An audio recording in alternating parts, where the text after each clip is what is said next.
Hi everyone, welcome to my channel, and today we're going to take a look at another horrible case with you. In November 2023, the former Minister of National Economy of Kazakhstan, 44-year-old Quandik Bishimbayev, did something terrible to his wife, 31-year-old Sultanat Nukanova. He desperately tried to hide the traces of his atrocities and to pass off the atrocious crime as some ridiculous accident. However, the story has gained a wide resonance. The relatives of the dead woman insisted on the most open trial so that this case is now watched by millions of people, not only in Kazakhstan but also around the world. It is noteworthy that a few years ago, Bishimbayev was convicted in a case of repeated receipt of bribes in especially large amounts and sentenced to 10 years in prison, but left prison after only a year. Many people were sure that this time too, the ex-minister would use his money and connections and manage to avoid severe punishment. No one had any doubts about the man's guilt, but the main intrigue lay in the term he would receive.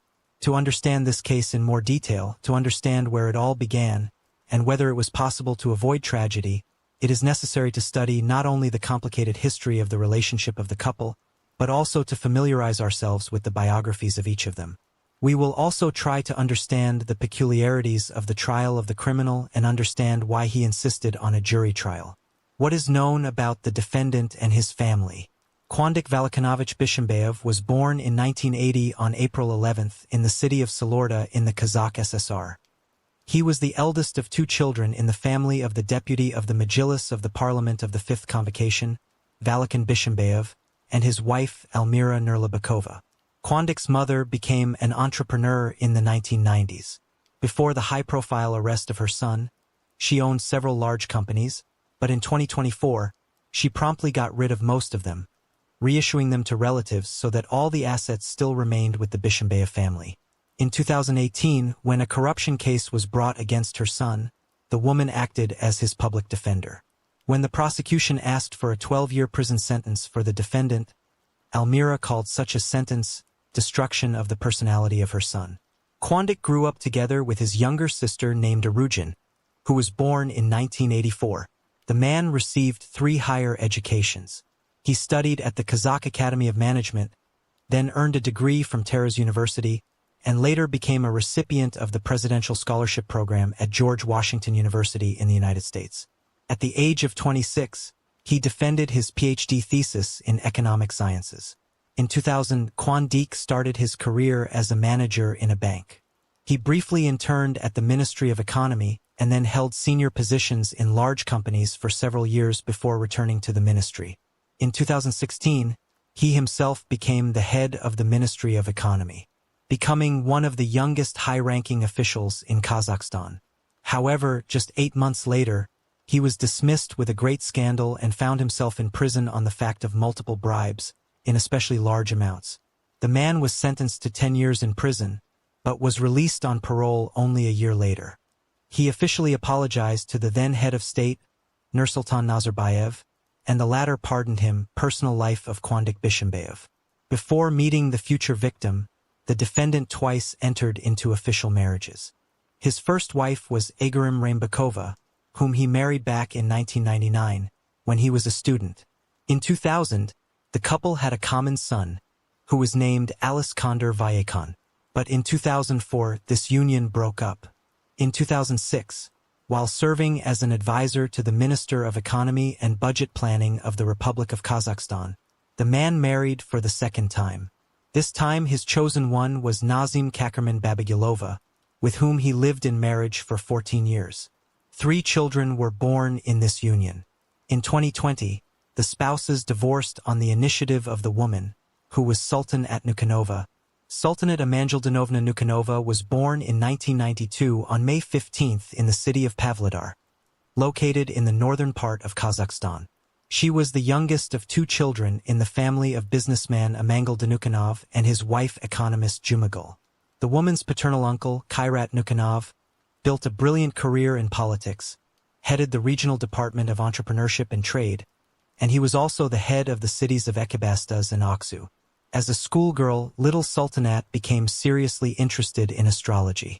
The girl studied profile literature in detail, made horoscopes and natal charts for her friends and classmates. Surprisingly, but she managed to create fairly accurate predictions which, for the most part, came true. At some point, she decided to turn her hobby into a lifelong endeavor, and success did not take long to come. Nukanova promoted astrological services in social networks. She conducted personal and online consultations, made short-term and long-term forecasts, helped others in achieving their goals, choosing a profession, and spiritual development. The astrologer also gave advice in love affairs, tested people for compatibility, and helped to sort out relationships. It is noteworthy that her clients were exclusively women and girls. Sultanat quickly achieved financial independence. She earned decent money doing what she loved, what she knew, and what brought her pleasure. She gained a large number of followers on social networks, her services were in great demand, and her consultations were scheduled for several months in advance. She was living the life she dreamed of and always aspired to. A persistent fan. In the spring of 2022, Bishimbayev accidentally stumbled upon Nukanova's page in one of the popular social networks. He liked the young beauty very much, and he decided to write to her, having thought of nothing better than to sign up to her for astrological consultation. However, she turned him down, pointing out that she only provides services to women, but such a turn only fueled the man's interest. The politician persistently tried to get the attention of the charming shade, showered her with compliments, and even tried to pity her, convincing her that only she can help him, and only she is trusted as a specialist astrologer. Sultanat was flattered by this, but still, she stubbornly refused to meet with an obsessive man who was unpleasant and even irritating to her. Repeatedly, the astrologer offered him an online consultation, but the man was adamant. For several months, the politician did not leave attempts to ask the beauty on a date. During this time, he managed to find out almost everything about her, where she lives, with whom she communicates, where she goes, what she is fond of, and so on. Sultanat still refused to meet him, but told her friends that she had a certain persistent admirer. Eventually, Sultanat gave in and agreed to a business meeting for face-to-face counseling.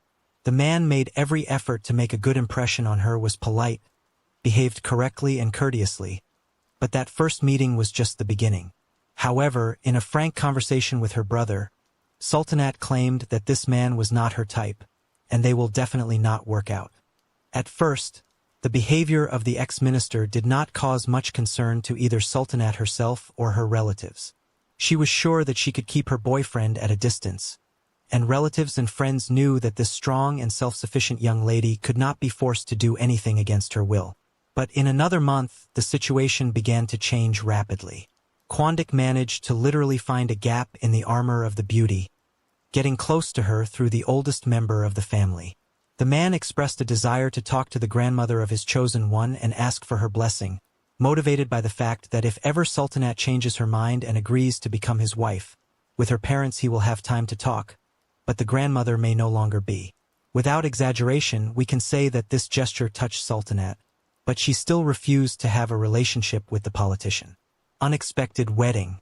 In the fall of 2022, Sultanat visited the house of her parents in Pavlodar and talked about the fact that so far in her personal life no serious changes are not expected. She confessed to her brother that she was confused by the big age difference with Bishimbayev, which amounted to 12 years, that she was not attracted to him as a man at all, and according to the astrological calculations she made, they were not compatible at all. However, less than a month after that visit, Aitbek, leafing through his social network news feed, came across a post in which his sister wrote that Quandic had officially proposed to her, and she had gladly accepted.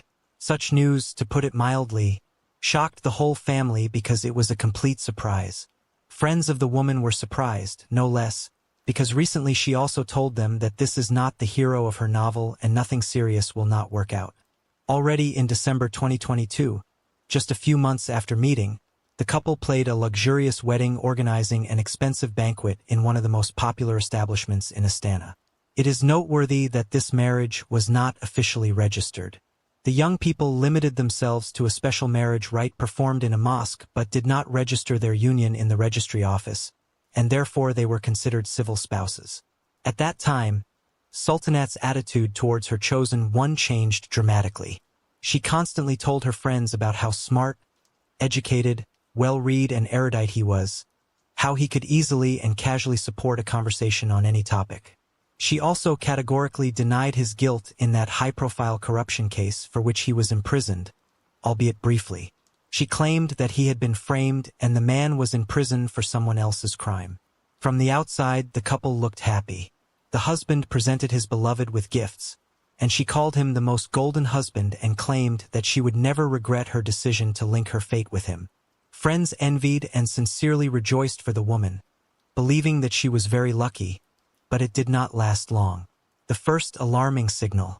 After the wedding, the newlyweds moved to live in the house of the parents of the spouse.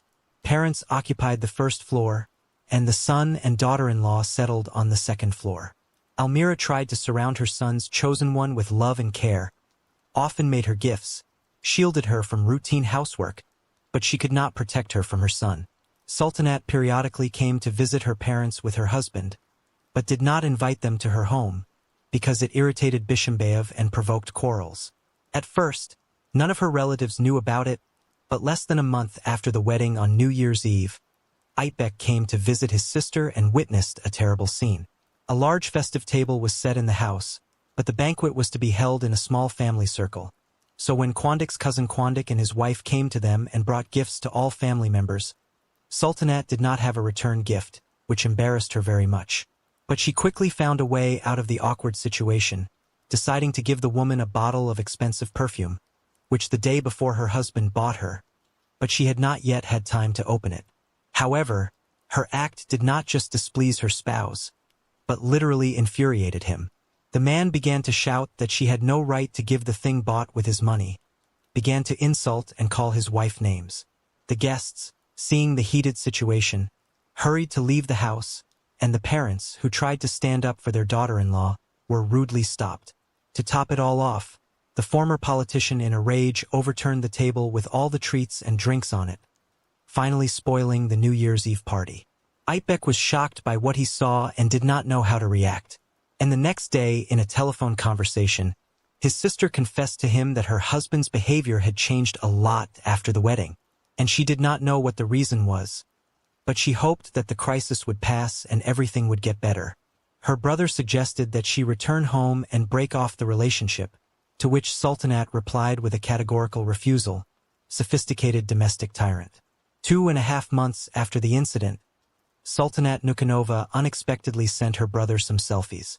On them, she imprinted her face with terrible bruises and asked not to question her about anything. But the alarmed man tried to contact his sister, but she did not pick up the phone. So he called her husband, who offered to meet him for a man-to-man talk. At the meeting, Quandik only told his wife's brother to mind his own business and refused to explain anything about the bruises on the woman's face. He also could not answer where she was, which gave him the most unpleasant thoughts.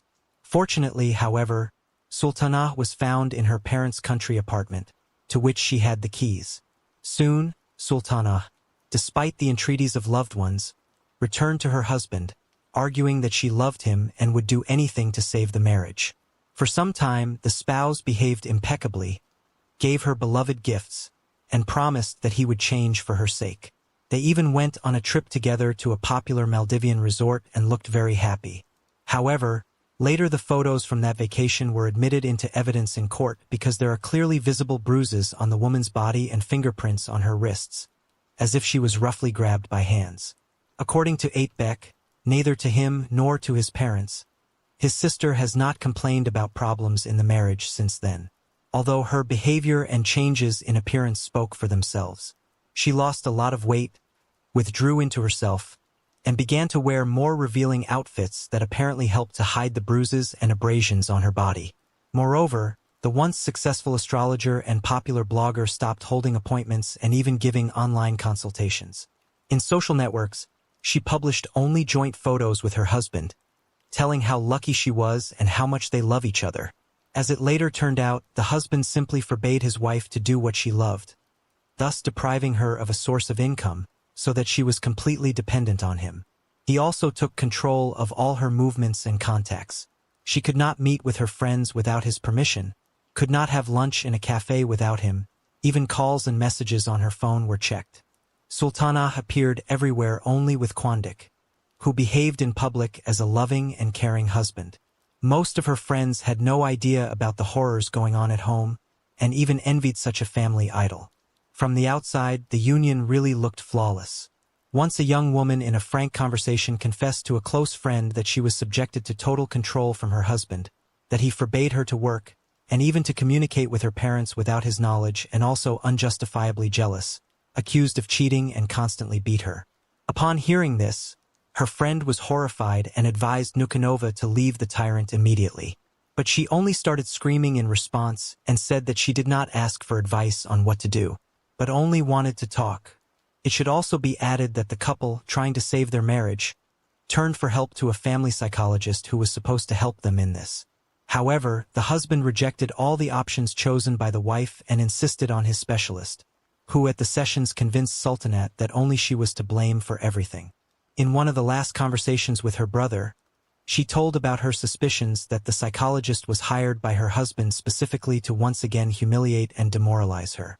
In the summer of 2023, Sultanat made an attempt to leave her husband and decided to move to the house of her parents for a while. But a week later, Quandik himself came to pick her up, urging her to give him another chance to save their marriage. Plus, he offered to move to his own house, and Sultanat decided that a change of scenery could be beneficial to their relationship. She also believed that the birth of a child together would change her husband's attitude towards her, but she could not get pregnant. The last family dinner in October, Sultanat made a last attempt to leave her tyrant husband and even move to a rented apartment, which her brother helped her to find in a hurry. However, only 10 days later, she not only returned to her husband, but also went through the Muslim rite of marriage with him again in the mosque. Nikah, about which she personally informed her family. On November 5th, she invited her parents, brother, and a few close friends to the Bao restaurant owned by Bishimbayev's cousin, Bekichin Byzanov.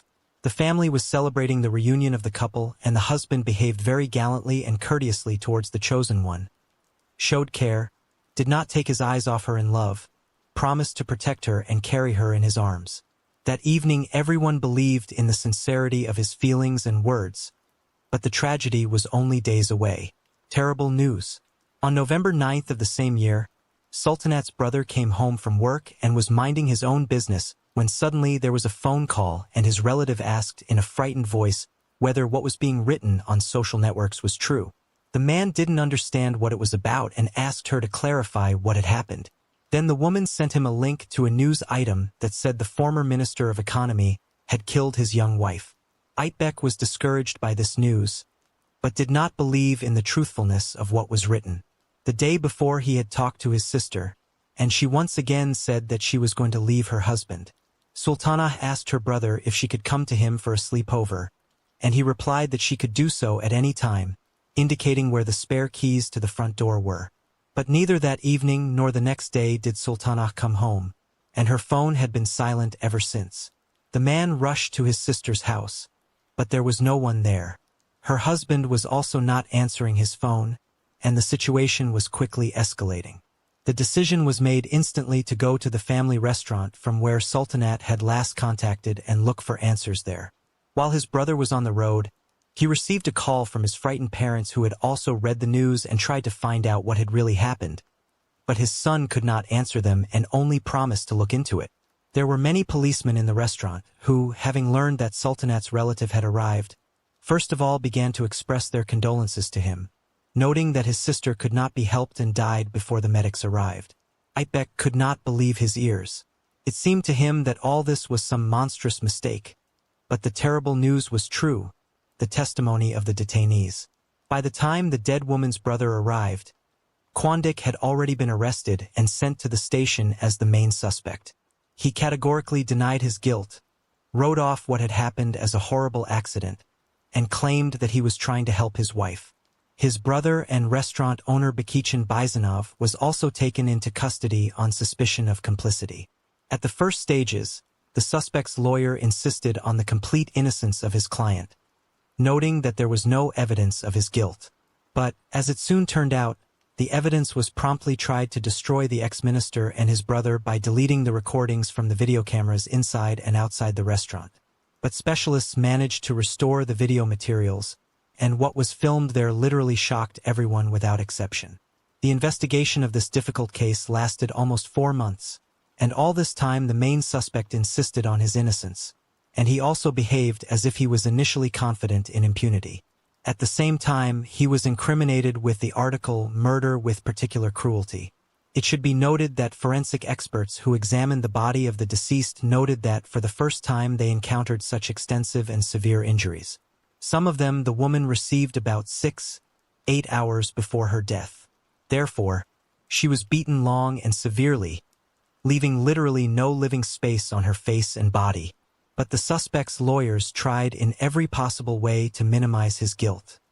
He himself claimed that almost all the injuries of his wife caused herself because she was drunk, constantly falling, and banged her head on the tiles, on the toilet, and on the furniture, trying to reconstruct a picture of what happened.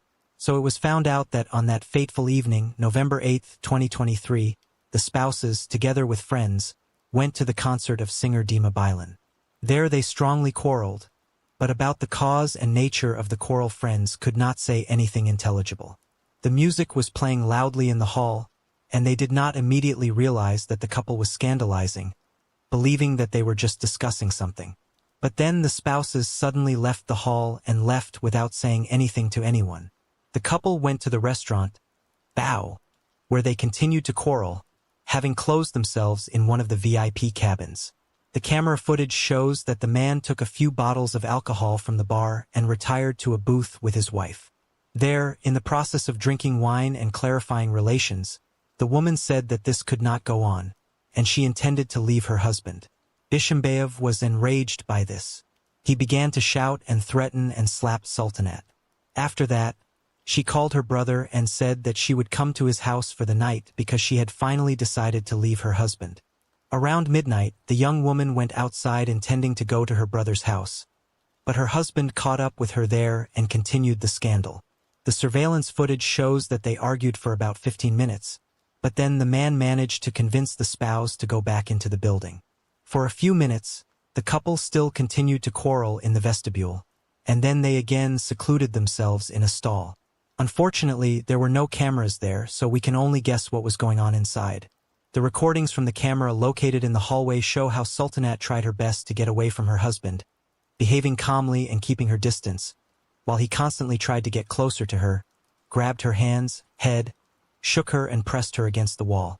In court, the defendant's lawyer called these actions stroking.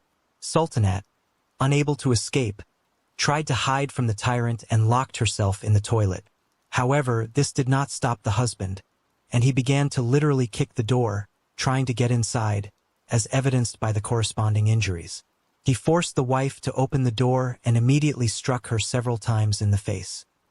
He then reproached her and accused her of living at his expense and that Kwandik had bought her everything she had. It is difficult to judge what happened next. The defendant claimed that his wife got angry and in a fit of rage took off all her clothes and jewelry, which she then flushed down the toilet, to show that she did not need anything from him. According to another version, the man himself forced her to undress in order to humiliate her once again. After the gold jewelry went down the drain, Bishimbayev became furious and hit his wife several times in the face with his fist and then pushed her so hard that she fell and hit the toilet. But at trial he claimed that the wife was drunk, and while undressing, fell several times herself, hitting her head on the tiles and plumbing. Then, according to the defendant, he and his wife intended to go home and left the restaurant. But he himself did not dare to drive, as he had drunk a lot of alcohol and did not want to call a cab to avoid shame, because he was ashamed of his drunken wife, who was in an unsightly state in a coat over underwear. So they went back to the Bao, still in the same stall. Soon the couple came out again and headed for the exit, but Sultanat stopped at the mirror, looking at her broken face. Then her husband began to forcefully push her towards the exit. Then the process turned into a banal beating of the unfortunate. The man mercilessly beat her with his hands and feet, dragged her by the hair, and about 7 o'clock in the morning, still by the hair, dragged her back to the VIP cabin. There the pervert actually finished his young wife, although at the trial he claimed that he did not touch her. Allegedly she herself fell and hit the floor and furniture. Then Sultanat allegedly lay down on the sofa and fell asleep, and he noticed a bruise on her face and became concerned. But he did not call an ambulance, but a fortune teller to make a reading and tell him if everything was all right with his wife. The fortune teller assured him that the woman was drunk and needed to sleep, so Quandic calmed down and decided not to touch her.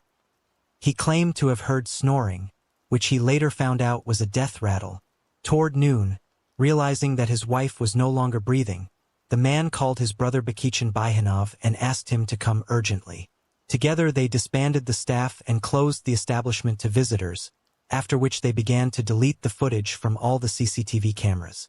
Later at the trial, Bakichin claimed that he believed his brother that the woman was drunk and asleep, and agreed to delete the recordings, as they allegedly depicted Sultanat's indecent behavior, dishonoring her honor and the honor of her family.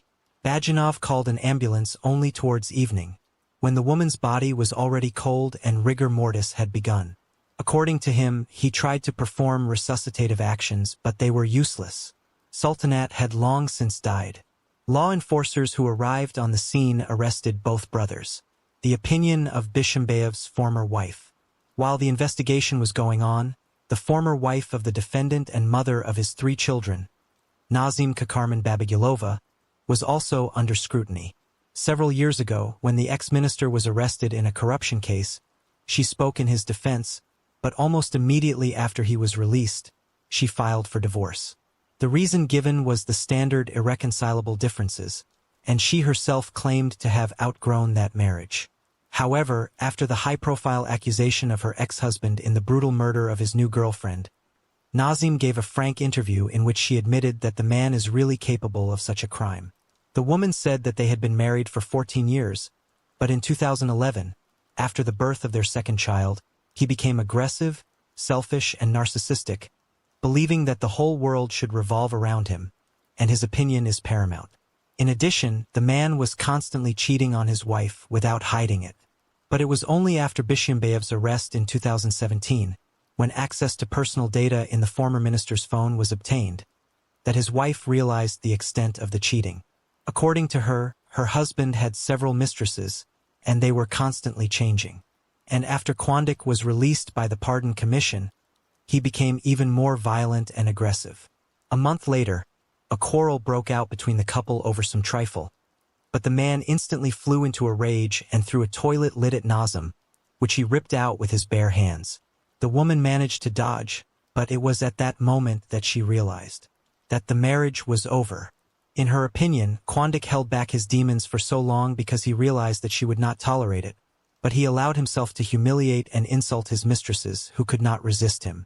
In the case of Sultanat, Kaharman believes that the man initially chose his victim, tested the limits of her patience and submission, and when he realized that she would not go anywhere and would not complain, he showed her his true face of a sophisticated sadist. Why a jury trial? The trial began in March 2024, and it was immediately clear that the case would not be easy. The relatives of the murdered woman insisted that the trial be as open as possible, with journalists present, and the whole world could watch what was happening in the hall. They feared that the defendant would use his money and extensive connections to put pressure on witnesses and judges and try to avoid harsh punishment. In turn, Bishimbayev insisted on a jury trial and his request was granted. 12 jurors were selected, 10 main jurors and 2 additional jurors, as well as the judge himself. All this was done with the sole purpose of avoiding the maximum penalty of life imprisonment.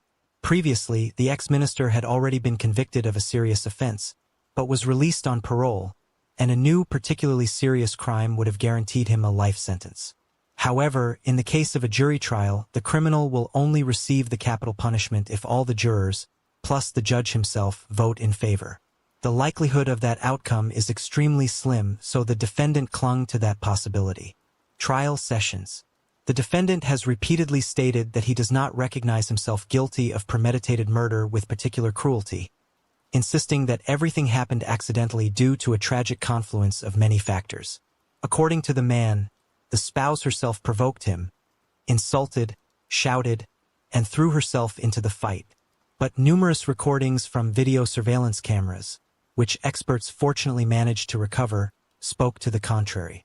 Initially, they tried to incriminate Bishimbayev under the article domestic violence, which in Kazakhstan thanks to the lenient legislation, does not entail serious punishment. But this aspect caused a wave of criticism and condemnation, especially from the relatives of the dead woman. Her mother tearfully stated in court that she was not even allowed to say goodbye to her daughter because the injuries were so horrible. But now her son-in-law can get off with a light punishment, which deprives her of faith in justice. Amid public outrage, a law was approved in April 2024 to toughen penalties for domestic violence in Kazakhstan. Quandic also tried to put serious pressure on his brother, accused of complicity, forcing him to give false testimony in order to get away with it. However, Byzanov asked the court to shield him from his relative, and his petition was granted. Each time during the sessions, Bishembayev tried in every possible way to denigrate his late wife, calling her an inadequate, unbalanced alcoholic who constantly cheated on him and provoked him to rudeness. He tried to convince the court that he had acted in a state of passion that night and had only hit his wife a couple of times, but those injuries were not fatal.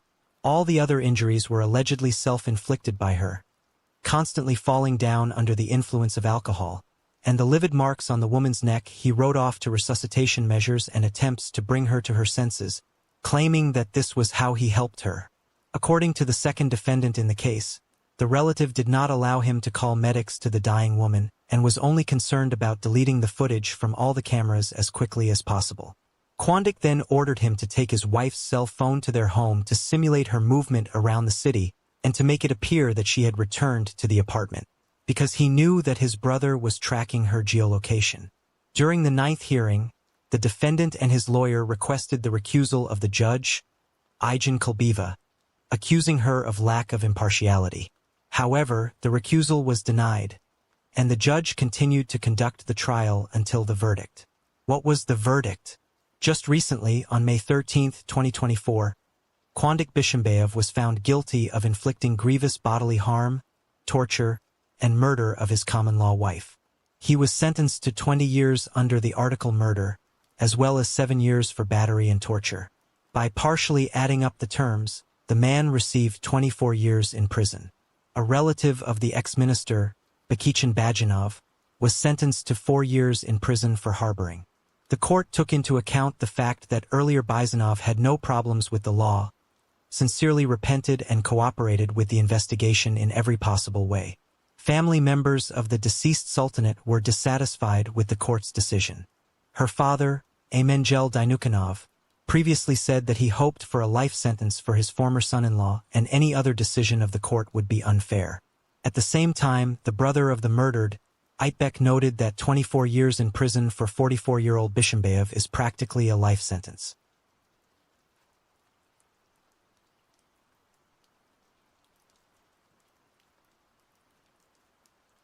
In 2012, at the Summer Olympics in London, the star of a young Puerto Rican boxer, Felix Verdejo Sanchez, shone brightly. He was called a diamond, one of the most promising athletes of his country. He was predicted to win titles and gold medals. Then it seemed to everyone that this talented and motivated young man will reach fantastic heights in sports. In 2021, the name of the boxer again traveled all the world's media, but this time fell into the section of criminal chronicles. This story is about a teenage attachment that grew into a kind of addiction and led to a terrible tragedy, and also about how the author of the main knockout of 2014, who was praised and promoted by two-time Olympic champion Vasyl Lomachenko, almost received a death sentence but eventually went to prison for life. It is noteworthy that despite the presence of irrefutable evidence and confessions of the boxer's accomplice, he himself to this day refuses to plead guilty. The future star of world boxing was born in the Puerto Rican city of San Juan in 1993 on May 19th. He grew up in a rather modest large family, and from an early age was fond of port. True, in childhood, he planned to connect his life with baseball, but his further fate was determined by a funny incident. When the boy was 9 years old, a family friend came to visit them with his son of the same age. The boys were playing in the yard, but suddenly quarreled, and a fight broke out. Parents separated the children, and the father of the future athlete noted that if he wants to fight with someone in the future, let him wear boxing gloves. After that fight, Felix, at his request, was taken to a local gym, where the boy, as he later admitted himself, from the first training session fell in love with boxing. At the age of 16, he won the Pan American Junior Championships. A year later, he won his country's championship. And a year later, he went to the Olympic Games in London, where he reached the quarterfinals. In the same year began his brilliant career in the professional ring. In total, Verdejo had 29 fights, gaining 27 confident victories. And in 2014, he was recognized as the author of the best knockout in the fight against Sergio Villanueva. A year later, Felix won his first championship belt with the WBO Latino title, which he subsequently defended 6 more times in 2 years.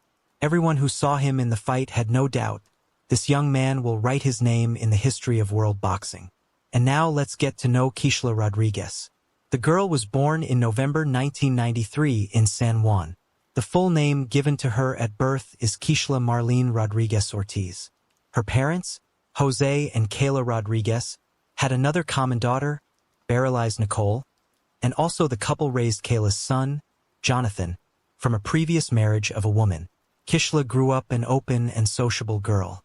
She did well in school and adored animals, dreaming of becoming a veterinarian in the future.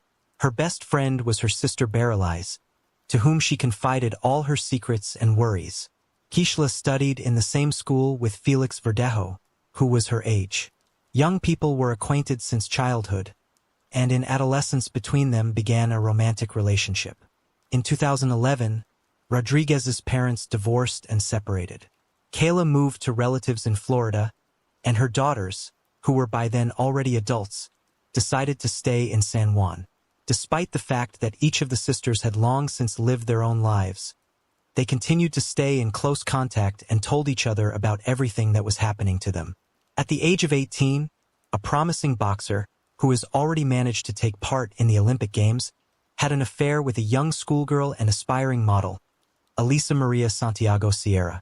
At that time, the girl was only 14 years old, and she was still in school, but even then she made big plans for the future with a promising and world-famous athlete. In addition, Eliza's parents were not at all against this relationship. Attractive and talented Felix, who has always had a lot of fans, becoming a boxing star, literally bathed in the rays of fame and was surrounded by female attention.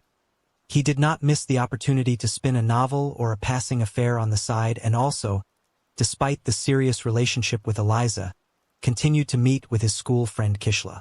Kishla's sister, Beralize, and her mother, Kayla Rodriguez, knew about the affair and did not approve of the relationship. In addition, the situation was very ambiguous. On the one hand, Eliza considered herself the only woman and great love of the athlete, was preparing for the wedding, and made far-reaching plans for their joint future. On the other hand, Kishla knew that the lover has a fiancé, but at the same time, Felix did not let her go. On top of that, he was her first great love, and deep down, the naive girl herself still hoped to be the one. In 2016, the boxer did marry the young Eliza, who at that time was barely 19 years old. Eliza by that time was already quite a famous model, had tens of thousands of followers in social networks, and also opened her own beauty studio for eyelash extensions. In August of the same year, just a few months after the wedding, the athlete got into a serious car accident when he was rushing on his motorcycle. He was taken to the hospital in serious condition with head injuries, bruises, and lacerations. His trainer Ricky Marquez seriously feared that his talented charge would go off the rails at the height of his career, but Felix, contrary to the disappointing prognosis, made a rapid recovery and soon returned to the ring. In September 2019, the boxer published in his profile in the social network a picture with Elise, who was in a large term of pregnancy. In the comment to the photo, he wrote, and a month later, he announced the birth of a daughter who was given the name Miranda Verdejo Santiago. The young man in public looked like a loving husband, caring father and an exemplary family man. But secretly from his wife he continued to meet with Kishla, who could not let go. As Eliza later admitted, she guessed that her husband was cheating on her, but every time he tearfully vowed to leave his mistress. Kishla repeatedly tried to break off this painful relationship, but Felix would not let her go. She had no other men because the boxer threatened that if he found out about the fact that Kishla had someone not good for her and her chosen one, Kishla herself, who had fallen in love with Verdejo since high school, continued to love him despite everything. Rodriguez, as planned, connected her life with the care of animals and got a job at the Center of Veterinary Medicine and Aesthetics. Colleagues described her as conscientious, hardworking, and very responsible. She lived with 2 dogs and a cat, which she simply adored. In 2020, Eliza discovered the correspondence of her husband with several mistresses, including Kishla. The wife gave her husband a scandal and threw him out of the house, threatening that she would file for divorce and forbid him to see his daughter. Eliza's threats had an effect. In addition, in the career of the athlete at that time, there was a serious decline and unnecessary problems where he did not need. For a while, he really stopped seeing Rodriguez, but Felix still did not let her go, trying to control almost every step Kishla. After a few months of secret visits resumed, and in April 2021, Kishla discovered that she was pregnant. She bought a rapid test at the drugstore, which only confirmed her fears. She first called her sister, who was aware of her complicated relationship with the athlete, and told her everything. It was out of the question to have an abortion, because Kishla was already 27 years old, and she was ready to have a child, even if she had to raise it on her own. A few days later, Kishla broke the news to the father of her child, hoping in her heart that he would accept it, but Felix was not happy, to put it mildly.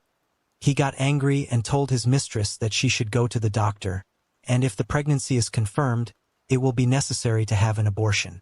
Naturally, Rodriguez answered him with a firm refusal, but the boxer began to threaten her and insist. Felix said that an illegitimate child will finally destroy his reputation, and this he cannot allow. After Kishla's visit to the hospital, her pregnancy was confirmed, and she now had a certificate to prove it. She called Felix and told him everything, which made him furious. Felix shouted and demanded that Kishla immediately get rid of the child, but she again responded with a categorical refusal. Then the athlete decided to go on the sly, saying that he did not believe her and wanted to personally look at the issued medical certificate.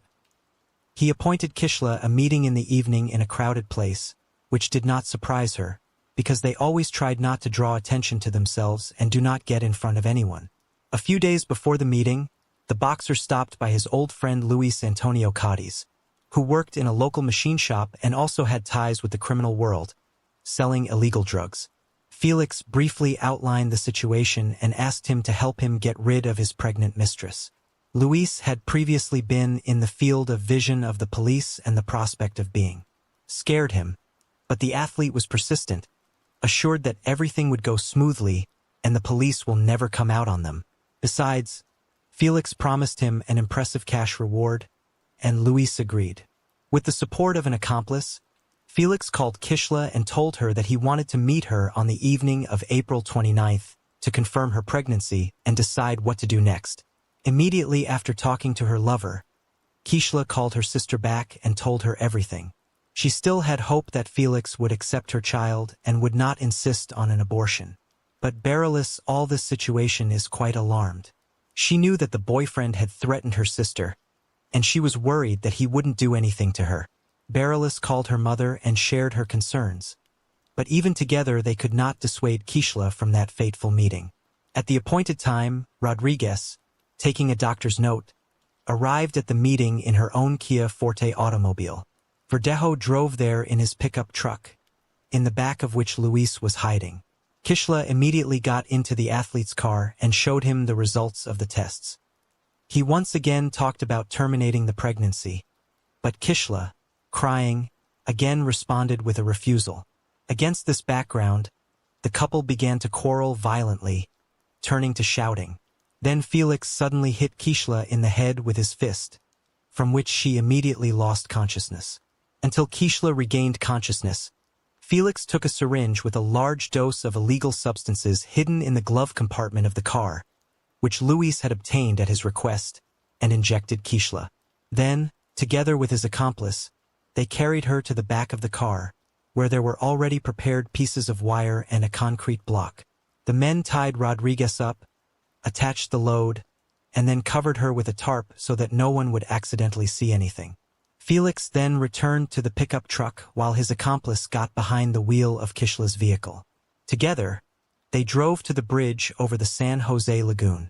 It was virtually deserted at night, and the men, making sure no one could see them, threw Kishla, still alive, into the water. Afterward, however, they decided to fire a few test shots in pursuit, using the firearms they had brought with them so as not to leave the victim any chance. Having finished the massacre, each of the perpetrators went home. Kishla's co-workers were the first to worry when she didn't show up at the Veterinary Medicine and Aesthetics Center the next day. Kishla has always been very responsible and couldn't just not show up for work without notifying anyone. Since she didn't answer the phone, it was decided to contact her sister to find out what happened. After several unsuccessful attempts to contact her sister, she went to her house. No one answered the door, but Berylus had a spare key, so she got in without difficulty. However, she was met only by hungry animals who had not eaten anything for almost 24 hours. Now Berylus was already in a panic because she realized that something terrible or irreparable had happened to Kishla. She immediately called her mother and told her everything, and then reported to the police about her suspicions and threats to her sister. She also called Felix, but he claimed that he had spent the previous evening and night at home with his family and had not gone to any meeting. The missing girl's mother took the first flight from Florida to San Juan. She thought that her lover might have taken her daughter to a private clinic and paid for her to have an abortion without her consent. Kayla didn't even want to think about the fact that Kishla was no longer alive. The first thing to do was to question the missing girl's neighbors and co-workers, but they didn't notice anything suspicious and couldn't provide the investigation with any useful information. In parallel, messages about the disappearance of Rodriguez were posted on popular social networks with requests to respond to those who know anything about her fate or current whereabouts. The case quickly received wide publicity, and when it became known that the missing girl was in a long-term relationship with a famous athlete and was expecting a child from him, reporters literally lined up to interview any of Rodriguez's family members. The relatives did not hold anything back and spoke out about their suspicions, among other things, blaming Felix for the incident. On April 30th, Kishla's car was found abandoned on the east side of the city, with her documents and personal belongings inside. No signs of struggle were found in the interior, giving a faint hope of finding its owner alive.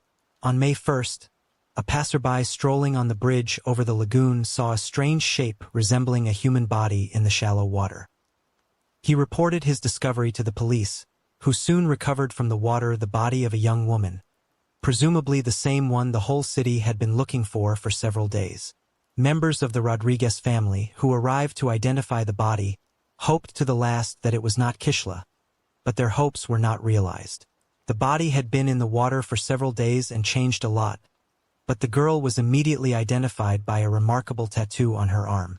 When news of the gruesome discovery hit the press, the residents of the city revolted and began to go out to spontaneous rallies, demanding punishment for those responsible. The same day, Verdejo was detained and taken to the police station for questioning, but the athlete categorically denied his involvement and claimed that on the night of Kishla's disappearance, he was at home with his family. As there was nothing to charge him, Felix was released on his own recognizance. One of the key witnesses was the athlete's legal wife, who at the first interrogation admitted that she was aware of his affair with Kishla, but that she had heard about her rival's pregnancy for the first time.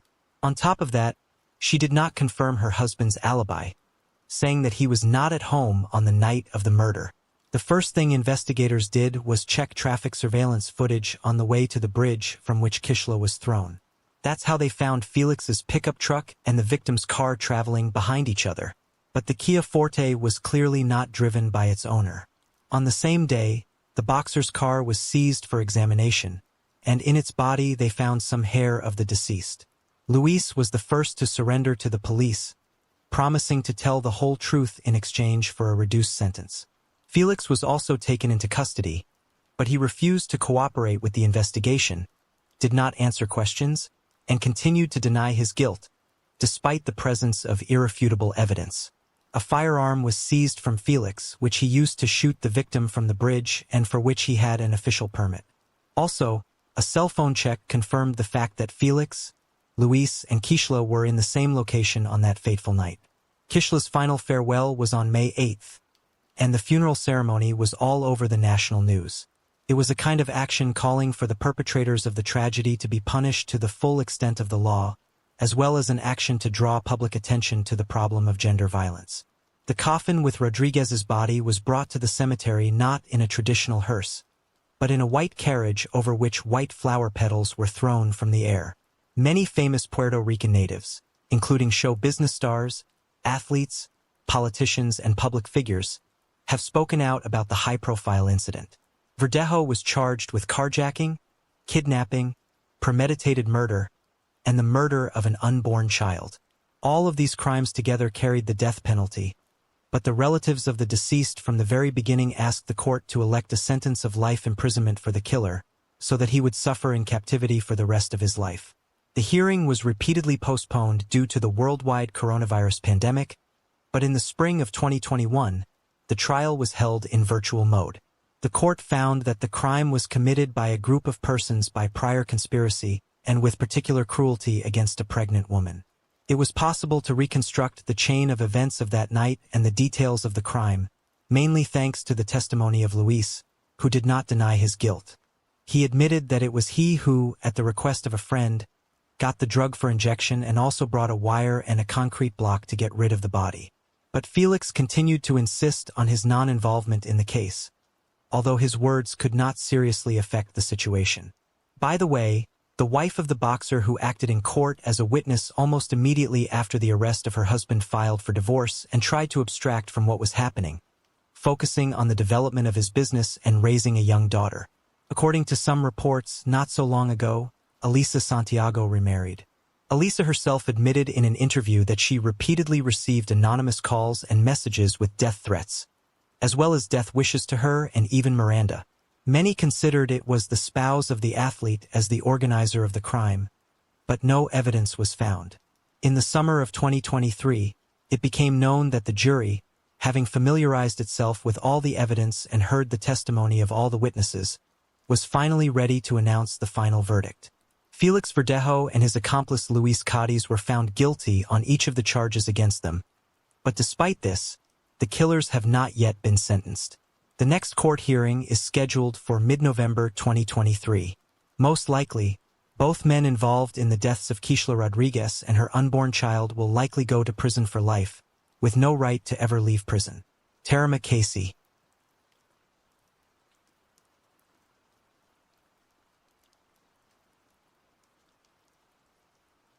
Now we're going to take a look at another horrible case, the Kaler family case.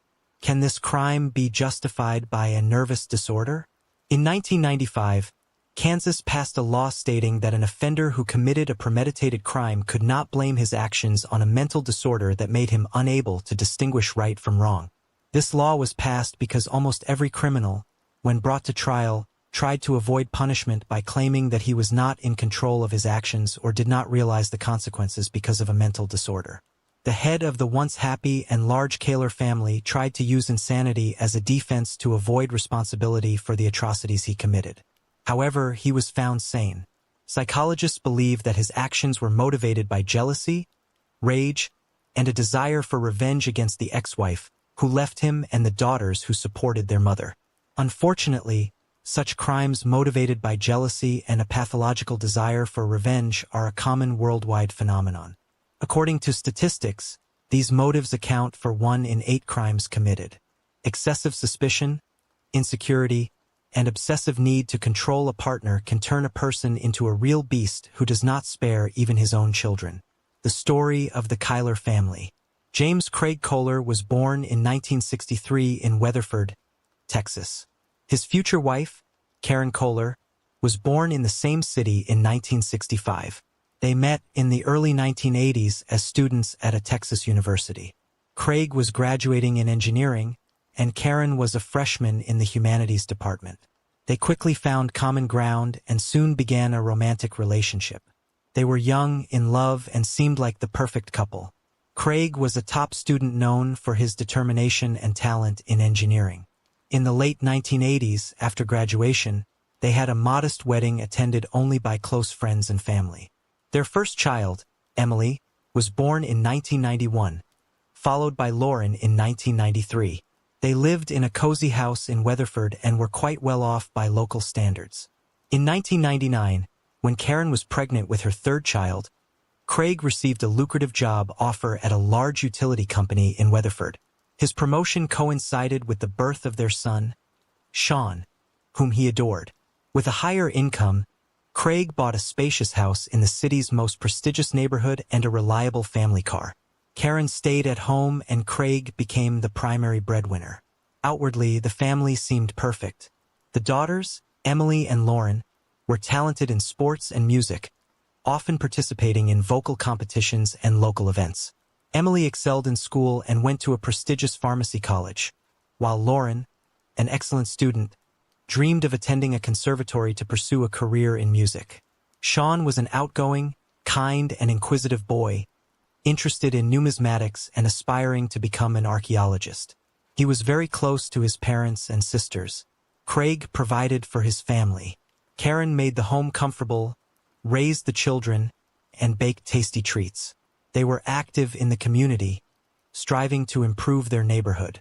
They also raised 3 wonderful and talented children. However, behind the facade of perfection, there were many problems that family members kept hidden. In 2007, Karen admitted to her younger sister, Linda, that she was on the verge of a nervous breakdown. She complained that Craig had been controlling and monitoring her for years, and that this control was increasing. Craig demanded a full accounting of all expenditures, not just major purchases, but everyday household expenses as well. Karen provided him with supermarket receipts, bank transaction data, and reported her whereabouts every day while he was at work. The entire Kaler family lived on a strict schedule set by Craig. When he returned from work, his wife and children had to be home to meet him. They went to bed, woke up, and ate at certain times, and even intimacy between the couple was scheduled. Over time, Craig's obsession with control intensified. He became increasingly demanding and selfish, and Karen's actions were scheduled down to the hour. Karen felt enslaved. She had no free time, only duties and responsibilities. She tried to fulfill all of her husband's demands, hoping that he would loosen his control and they could get back to their old life. But Craig seemed to enjoy his control and was unwilling to change. Linda was deeply disturbed by her sister's revelations. She, like everyone else, had seen Craig as the perfect husband, father, and family man, and it turned out he was a domestic tyrant. However, Karen did not want to destroy her family. Besides, she and her children were financially dependent on Craig. Therefore, she decided to find a job that would provide her with a stable income. Karen's new hobby. Karen, despite her advanced age and 3 children, was in great physical shape. She always adhered to the principles of good nutrition, periodically followed diets, took care of herself, and went jogging every day. Secretly from her husband, she enrolled in a local fitness club where she started working out for several hours every day. It was her way of blowing off steam, distracting herself, and getting her thoughts in order. She attended the gym while Craig was at work and didn't notice her working out. Soon the management of the sports club noticed the attractive, fit, and diligent woman. Karen was offered to try herself as a fitness instructor with a probationary period and the possibility of an official labor contract. The former housewife could not have dreamed of such an opportunity because now she will be able to continue doing what she loves and even receive a decent remuneration for it. Eventually, Craig found out that his wife was going to the gym. Karen expected a scandal and that her husband would forbid her to go, but surprisingly, he reacted calmly. He even seemed pleased that his wife had found something to do and was now earning her own money. His only conditions were that she had to be home when he arrived, cook meals, and not disrupt their planned intimate life. Karen found these conditions acceptable because now she had the freedom of action and the ability to provide for her own needs without having to justify to her husband every dime she spent. Unexpected romance and a love triangle. Soon there was a new instructor at the fitness club named Sunny Rice.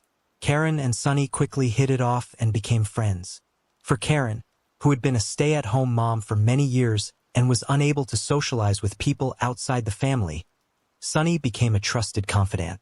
The women spent time together at work every day, sometimes going for walks, drinking coffee, and having heart-to-heart talks. It didn't take long for their friendship to grow into something more. Naturally, they hid their feelings and relationship from everyone.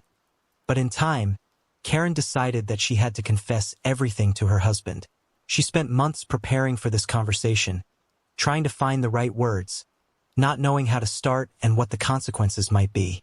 Eventually, she opened up to Craig. Although Craig was quite puzzled by his wife's revelation, he reacted rather calmly and did not make a scene. However, the next day, Craig stated that he agreed to his wife's relationship with Sunny, but on the condition that he could join them. Karen was shocked by her husband's proposal and didn't know how to react to it. Nevertheless, Craig took the initiative and began courting Sunny, sending her flowers and small gifts. He seemed to see this as an opportunity to brighten his intimate life and add passion and new sensations to his marriage to Karen. At first, the women agreed to his proposal, but soon realized that for Craig it was a game of dominance. Their peculiar love triangle didn't last long, and Craig was made to realize that he was not welcome in their relationship. Feeling insulted, Craig demanded that Karen end the affair immediately, but she continued to date Sunny, genuinely in love. After nearly 2 decades of marriage, it seemed that Karen was ready to leave her husband for a new relationship. A move to another state in secret meetings. After months of scandals, confrontations, and agonizing deliberation, Craig decided that the best solution to save his family would be to move to another state. He began looking for a new job, sending out resumes, and soon landed a position as a water director for a large company in Columbia, Missouri, a city neighboring Kansas. Craig believed that his wife's move to another state would end her affair with Sunny, and their family life would return to normal. The move in the summer of 2008 proved difficult for the family, as the children had to change schools, make new friends, and adjust to life in a new city. Although the family was already well off, Craig's salary in his new position was nearly double what he earned in Weatherford. However, with more responsibilities and more hours on the job, Craig naively thought he had cut Sunny out of his wife's life for good. But he was wrong. Karen and Sunny continued to communicate regularly, exchanging calls and texts and meeting in secret. They would drive to meet halfway and spend a couple hours in a roadside hotel before returning home. By then, Karen knew her marriage was doomed. She no longer loved her husband, and divorce was only a matter of time. These secret trysts continued until December 2008. On that New Year's Eve, the Kaler family returned to their hometown to visit family and friends. Sunny was also present at this party. Karen and Sunny behaved low-key at first, simply exchanging greetings.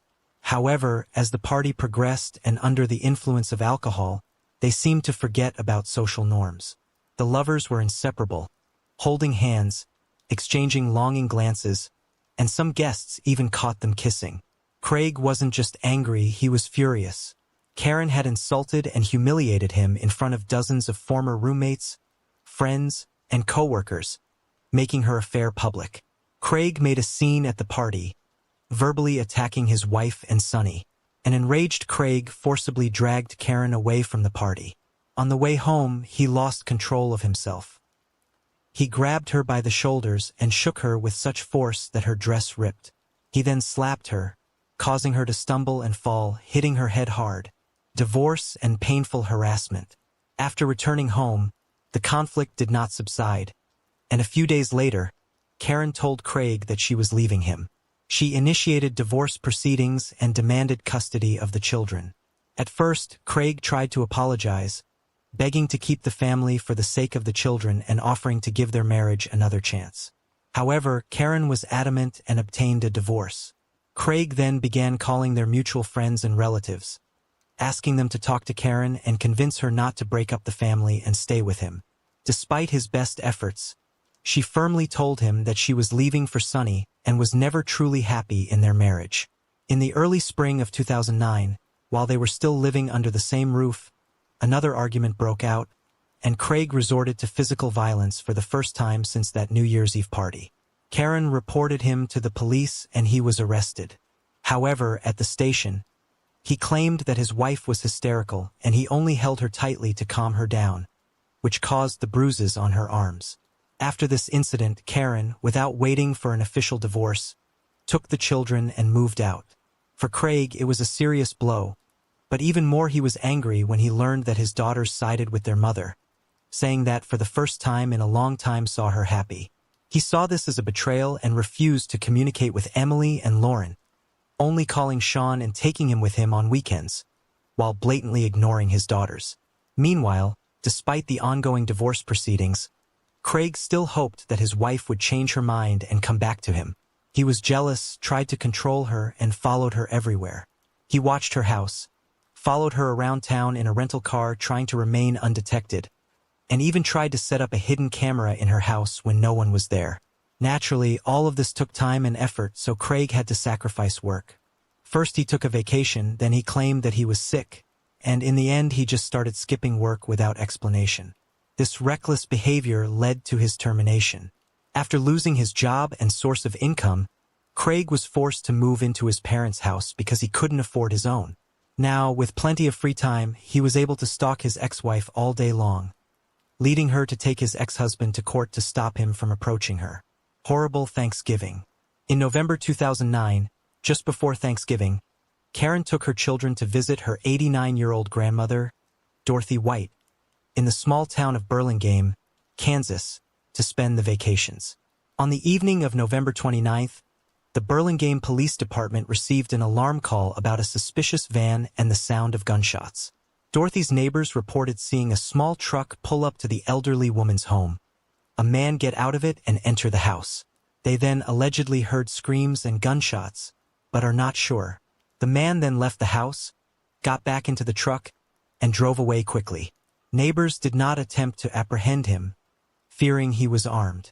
When police pulled up to the house, they were met by a terrified 10-year-old boy calling for help. It was Sean Kaler who couldn't explain what had happened, but it was clear that a terrifying scene awaited the police inside. Near the front door, they found the 89-year-old homeowner lying in a pool of blood and surprisingly alive despite 2 gunshot wounds. In the kitchen, police found the lifeless body of 44-year-old Karen.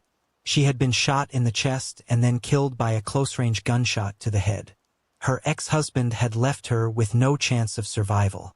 The body of her oldest daughter, 18-year-old Emily, lay between a wall and a couch. She had apparently tried to hide from her enraged father, but he caught up with her and took her life with 2 point-blank shots. Her younger sister, Lauren, lay in a pool of blood in a second-floor bedroom. She was still alive, begging faintly to save her life and repeatedly stating that her father had done it. The elderly woman and Lauren were immediately rushed to the intensive care unit of a nearby hospital. Despite the doctor's best efforts, their lives could not be saved. Lauren died on the morning of December 1st from massive blood loss and damage to her internal organs, and her great-grandmother died a few hours later that day. The only surviving witness, Sean, was in a state of shock. Psychologists worked with him, but he needed a thorough interrogation as the only living witness to the tragic events at his great-grandmother's house. He said that that evening his mother was in the kitchen preparing dinner, and he approached her to ask for his favorite pies. Suddenly, the back door of the house swung open and their father entered the house with a shotgun in his hands. Without saying a word, the man pointed the barrel at his ex-wife and shot her, then moved closer and fired again. For the first few seconds, Sean froze in horror. Then his father turned to him, but didn't aim, just silently and intently stared at him. Sean realized he had to run, so he jumped out the open back door. The boy ran toward the main entrance, hoping to alert his grandmother and sisters and call for help. However, as he reached the threshold, he heard several more gunshots. Fearing to enter the house, he hid in a small outbuilding. He heard several more shots and waited in terror for his father to come after him. "Where is Mr. Kaler?" Craig was immediately put on the wanted list, warning that he was armed and extremely dangerous. Meanwhile, police received several reports of a speeding truck, which helped them quickly determine the direction the gunman was traveling. At one point, the man abandoned his vehicle in a wooded area and began walking down a deserted road. Law enforcement quickly caught up with him and apprehended him the next morning. He had left the rifle and ammunition in the back seat with prescription medication for depression and anxiety disorders lying next to the driver's seat. Mr. Kaler did not resist arrest. He did not seem to care anymore. He looked confused and even frightened and honestly admitted that he was armed with a gun and a hunting knife but did not intend to use them.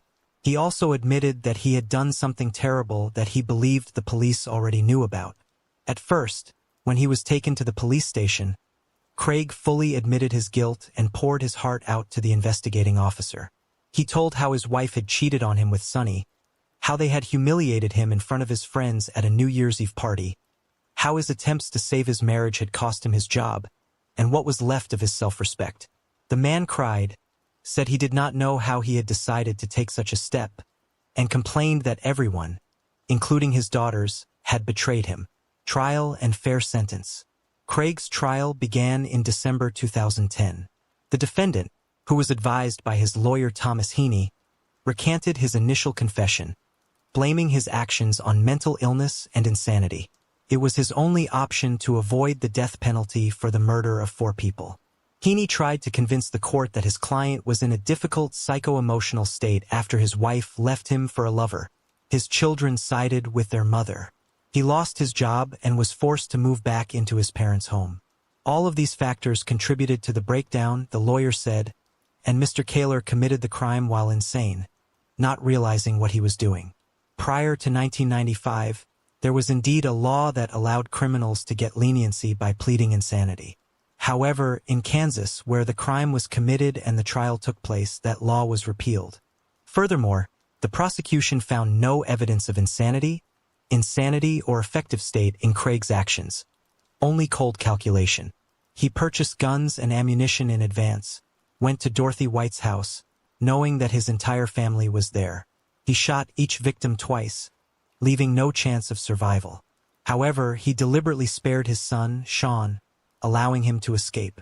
August 2011, the man was found guilty on all counts and sentenced to death. Sean, who was 12 years old at the time, testified at the final hearing. He said that he did not wish his father dead, as he was the only close relative left. Despite numerous appeals by Craig and his attorneys, the verdict remained unchanged. As of today, Mr. Kaler is still in prison and continues to fight to have the case reviewed and the death sentence overturned. As for Sean, after the death of his mother and sisters, he was officially taken into custody by his maternal grandmother. He is now an adult, has finished school, received an education, and has decided to stay and work in his home state. Thanks for watching, guys. Subscribe to the channel and also don't forget to click the bell. There are many shocking stories ahead.